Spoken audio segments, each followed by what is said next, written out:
Hoje vamos finalizar o livro de João e a meditação é no capítulo 21. E o capítulo 21 vai relatar a experiência dos discípulos com Jesus ressuscitado. A partir de então, os discípulos tiveram plena certeza do Cristo ressuscitado no meio deles, do Senhor dos Senhores. E no 21 relata que os discípulos estavam à beira do mar de Tiberíades, onde alguns deles passaram a noite pescando, mas não conseguiram apanhar nada. E Jesus, logo ao amanhecer, aparece ali e é a sua terceira aparição pública aos seus discípulos após a sua ressurreição, após ter ressuscitado no terceiro dia. E ao aparecer para os discípulos, ele fala, né? Ele chama os discípulos e diz que pergunta se eles têm algo para comer. E o discípulo diz que não, porque eles estavam tentando pescar, fizeram a tentativa durante toda a noite e não conseguiram apanhar nada. E muitas vezes nós passamos também por isso, quando nós queremos fazer tudo sem convidar Deus para fazer parte do nosso projeto. Nós pensamos que por nós mesmos nós conseguimos, sem a presença de Deus, e não acontece o nosso planejado. Ficamos frustrados, ficamos decepcionados, tristes, abatidos, igual estavam os discípulos. E Jesus aparece ali, entre eles, se faz presente,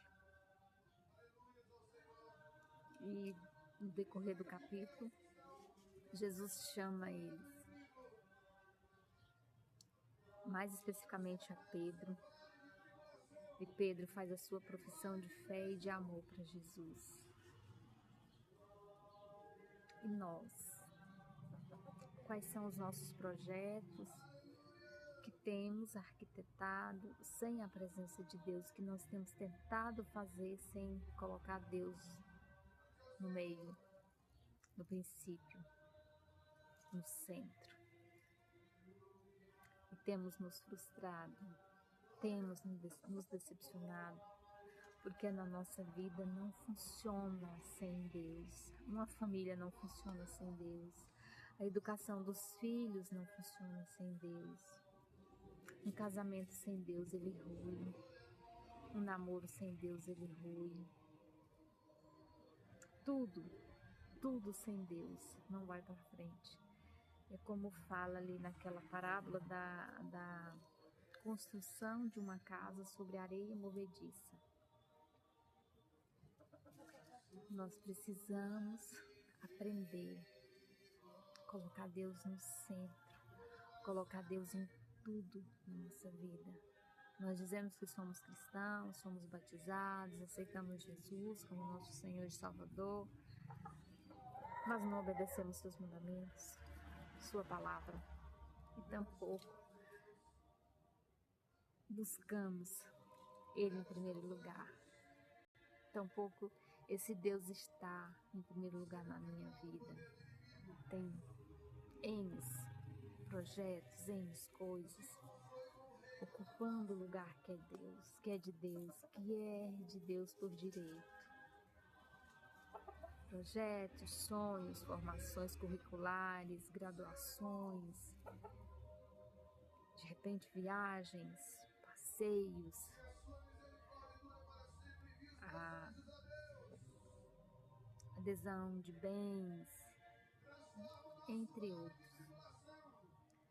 E o que deveria ser o princípio, estar no princípio, não faz parte desse nosso projeto. E aí o barco vai afundar. E depois a gente não sabe por que não deu certo, porque faltou o princípio. faltou o principal, o fundamento principal faltou, que é o Cristo.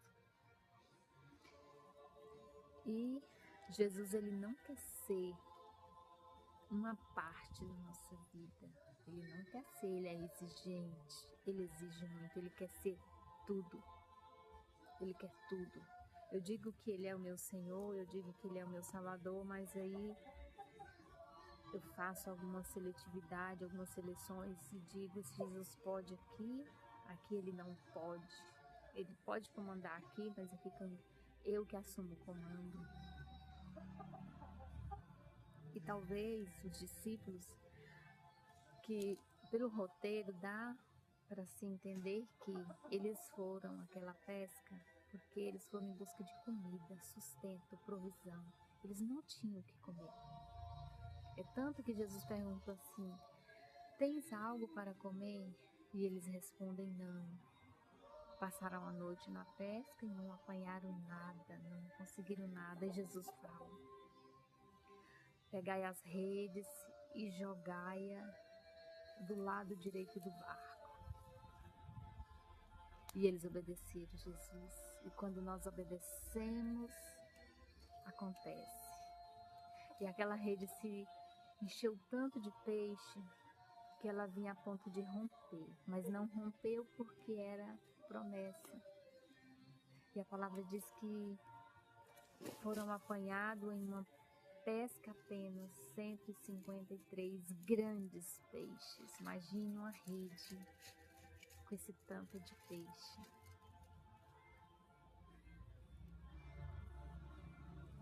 E isso refletiu muito dentro de mim, essa passagem, porque eu já ouvi tanto, já li outras vezes, já havia lido outras vezes esse texto, mas eu não tinha entendido a experiência que Jesus teve com seus discípulos. E eu desejei ter essa experiência desse Cristo ressuscitado, desse Cristo como supremo na minha vida, aquele que vai reger o barco da minha vida, aquele que vai falar comigo e eu vou obedecer, porque não adianta Deus falar comigo se eu não obedecer, se eu não ouvir a sua voz. E Deus falou muito comigo, muito. Eu desejo que Ele fale também muito com você. Sobretudo a questão da obediência, sobretudo a questão de ouvir a Deus, sobretudo fazer a vontade de Deus na minha vida. Porque nós queremos vida plena, mas nós queremos fazer aquilo que nós queremos. Fazer uma seleção e dizer: eu vou fazer isso aqui não. E adulto faz o que precisa ser feito. Criança que só faz o que quer. Adulto faz o que precisa ser feito. E tem um versículo que Jesus fala assim como Pedro, que quando Pedro era jovem, ele se cingia, ele se vestia e ia para onde ele queria. Mas quando ele ficar velho, ele vai precisar de ajuda. Lá ele dizia ali, indicando que tipo de morte Pedro teria.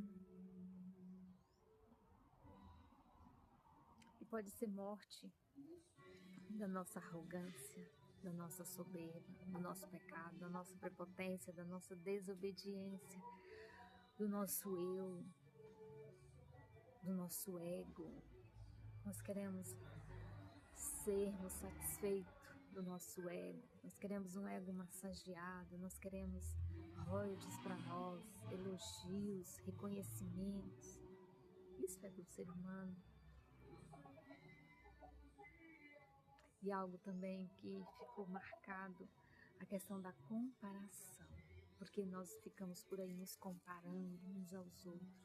A comparação não vem de Deus. É tanto que tinha os discípulos ali, já, e vou pegar o texto, e estava também o discípulo que Jesus mais amava.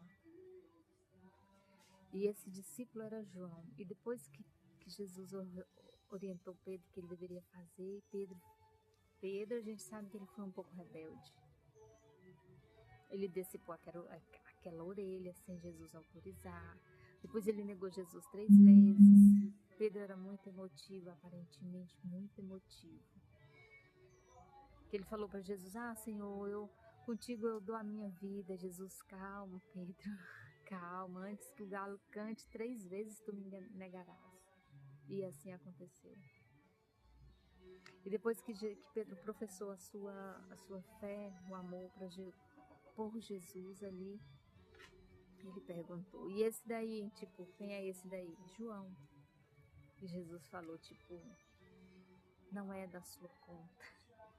Quantos anos ele viverá, o que vai acontecer com ele não é da sua conta. E assim Jesus fala para nós: não é da nossa conta aquilo que o nosso próximo está fazendo.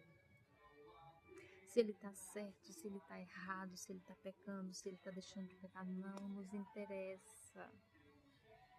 O que interessa é Deus e nós. É eu e Deus, é o meu comportamento, é o meu posicionamento mediante aquilo que Deus me chama. E nós somos assim, mestres, somos doutores em criticar uns aos outros. Nós temos uma péssima comunicação e fora essa péssima comunicação nós interpretamos muito mal e de acordo com a nossa interpretação nós agimos. Às vezes alguém tira uma brincadeira que nem foi assim de tão mau gosto, mas nós já interpretamos de mau gosto e já nos afastamos da pessoa, já nos armamos, já começamos aquele tititi com os outros. Isso acontece muito na igreja e nós devemos ter muito cuidado com isso. A nossa língua é um órgão perigoso. Devemos pedir para o Espírito Santo selá-la. E nós ficamos fazendo birrinha uns com os outros e dizemos que amamos a Cristo.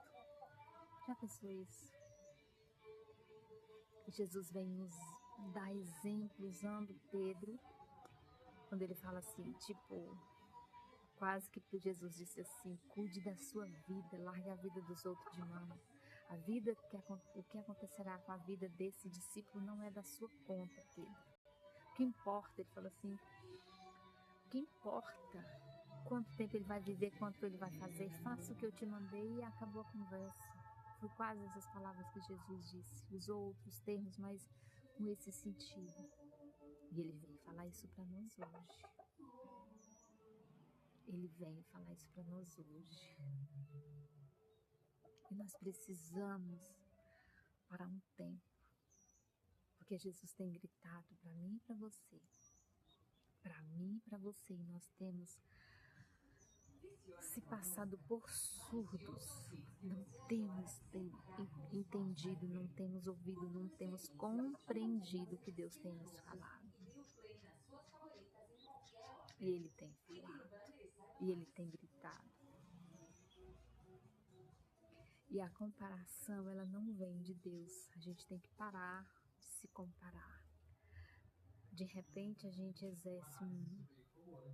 faz parte de um movimento e aí ficamos ali, mas o fulano de tal tá fazendo isso e não sei o que, e eu vou fazer o que, ou assim não, o fulano de tal tá com a melhor parte, eu sempre fico com isso, a gente fica murmurando, ou então a gente fica querendo se aparecer. Isso não é servir a Deus, não é servir a Deus, isso é uma forma de murmúrio, porque é uma forma de murmurar. Quando eu fico me comparando com alguém, eu tenho que ter consciência que... Então é isso. Não quero mais delongas pro texto, mas fica essa reflexão aí, da questão da comparação, da questão do murmúrio, da questão de eu estar me preocupando muito com a vida alheia, com a vida do meu irmão, com a vida do meu próximo, com tais situações, com tais comportamentos que o meu irmão está tendo. Eu não tenho que me preocupar com isso. Eu tenho que cuidar da minha vida. Eu preciso obedecer aquilo que Deus me manda fazer. E é o que interessa. E a palavra diz assim: Depois disso, Jesus apareceu novamente aos seus discípulos à margem do mar de Tiberíades. Foi assim, ele explica, né, como ocorreu exatamente essa aparição. Estavam juntos Simão Pedro, Tomé, chamado Dídimo, Natanael de Caná da Galileia, os filhos de Zebedeu e os 2 outros discípulos. E aí disseram: vou pescar, disse-lhe Simão Pedro. E eles disseram: nós vamos com você. Eles foram e entraram no barco, mas naquela noite não pegaram nada. Então, como diz assim, naquela noite, entende-se que eles passaram a noite inteira pescando, mas não conseguiram apanhar nada. Ao amanhecer, Jesus estava na praia, mas os discípulos não o reconheceram. Até aqui, eles ainda não tinham reconhecido Jesus.